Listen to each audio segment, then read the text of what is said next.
এখন থেকে ঢাকার রাস্তায় গাড়ি নিয়ে বের হওয়ার আগে দ্বিতীয়বার ভাবুন, কারণ আপনি বা আপনার গাড়িটি যদি কোনো কারণে যানজট তৈরি করে তাহলে আপনাকে গুনতে হবে যানজট শুল্ক বা কনজেশন ট্যাক্স। এর পরিমাণ হতে পারে কিলোমিটার প্রতি ৬.২৭ টাকা। যানজট নিরসনে সরকারের এই নতুন উদ্যোগ ২০২৫ থেকে ৪৫ সাল পর্যন্ত প্রণয়ন করা নতুন পরিবহন পরিকল্পনায় সুপারিশ করা হয়েছে।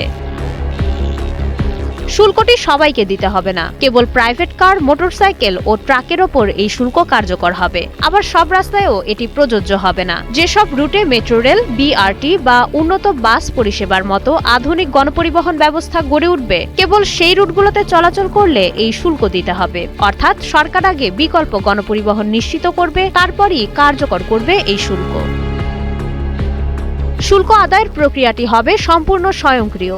নির্ধারিত রাস্তায় রেডিও ফ্রিকোয়েন্সি আইডেন্টিফিকেশন বা আরএফআইডি প্রযুক্তির রিডার বসানো থাকবে। আপনার গাড়িতে থাকা ট্রান্সপন্ডারের মাধ্যমে যখনই সেই রাস্তা দিয়ে যাবেন, স্বয়ংক্রিয়ভাবে শুল্ক কেটে নেওয়া হবে।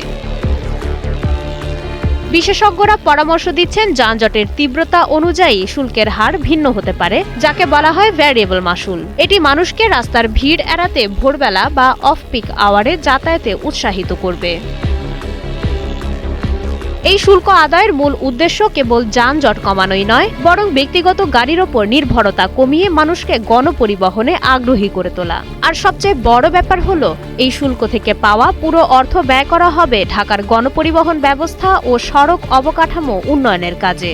অর্থাৎ এই অর্থ আবার জনগণের যাতায়াত ব্যবস্থা সহজ করতেই ব্যবহৃত হবে। আধুনিক ঢাকা গড়ে তুলতে এই পরিকল্পনাটি একটি কার্যকর মাইলফলক হতে পারে বলে মনে করছেন বিশ্লেষকরা। মাইশা মালিহা, সময়ের আলো।